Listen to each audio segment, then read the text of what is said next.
I'm tired of hearing people repeat, with a tone of moral superiority, that labels don't matter. That we're all human beings, that we all deserve the same rights, and that dividing ourselves into categories only pushes us apart. They say it as if it were a sacred truth, as if simply declaring abstract equality could erase centuries of concrete inequality. But what they're really doing is protecting their own privilege under the guise of supposed neutrality. Labels are not enemies of equality. They are the tools that allow us to make visible how that equality is, in many cases, just a well-decorated lie. It's not about inventing divisions. It's about naming the ones that already exist, and that many prefer to keep invisible.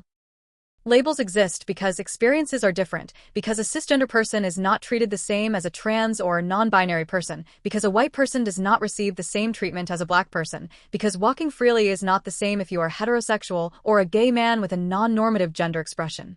Not all labels are the same. Some have no real social consequences. Saying you're a fan of a football team might be a form of cultural identification, but it rarely determines your access to rights or the respect you receive.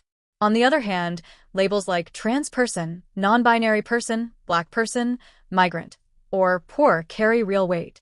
They determine whether you'll get a job, receive adequate health care, be listened to by the police or ignored, be included in public policy or discarded for not fitting the norm.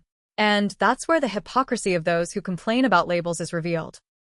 They have no problem with labels like father, mother, doctor, engineer, respectable person, or model citizen. They don't get outraged when the state classifies people by education level, employment status, number of children, income, or religion.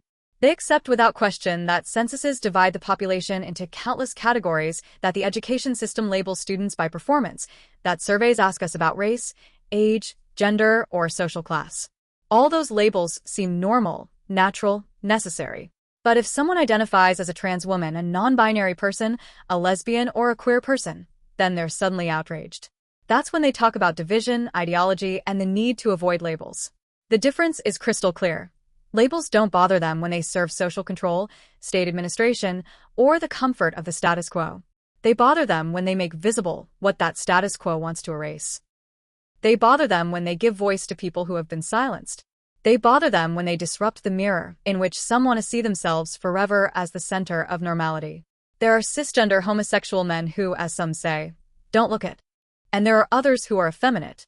Both are gay, both are human beings, but they are not treated the same. The first may go unnoticed, even be accepted in some circles, as long as they don't make others uncomfortable. The second, in contrast, is rejected, mocked, excluded, even within the LGBTQ community.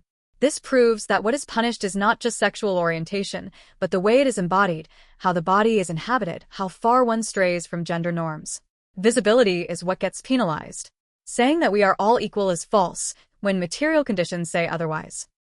It's cynical to claim that we all have the same rights, while some have to fight for their name to be legally recognized, for access to health treatments, for the right not to be killed for existing.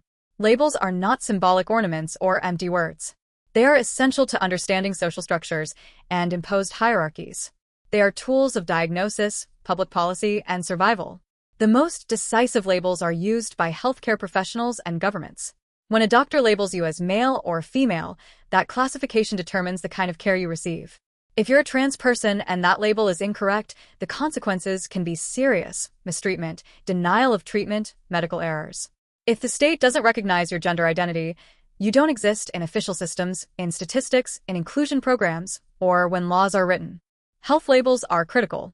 A mislabeled medical record can cost you your life. A medical file that omits your identity can lead to misdiagnosis, institutional violence, and accumulated trauma. That's why it's absurd for those who have never had to fight for their name to be respected, for their body to be understood, to say that labels don't matter. They say it because they've never been reduced to a category that denies their humanity. They say it because they enjoy privileges that others do not. And the same goes for the government. If the state doesn't ask about gender identity, race, sexual orientation, or economic situation, it can't design policies that respond to the population's real needs. It can't reduce inequality if it refuses to see it. The argument that we are all equal becomes an excuse to do nothing, to ignore privilege, to avoid redistributing power. Labels exist not to trap us in a box, but to liberate us from the forced anonymity imposed by the norm. They are not clubs of belonging. They are acts of visibility. They are social diagnoses. They are political demands. Naming oneself is not a trend. It is a necessity. Because in a society that constantly tries to silence, normalize, or erase certain lives, saying who you are is a gesture of resistance. And no, this is not solved by a declaration of universal equality.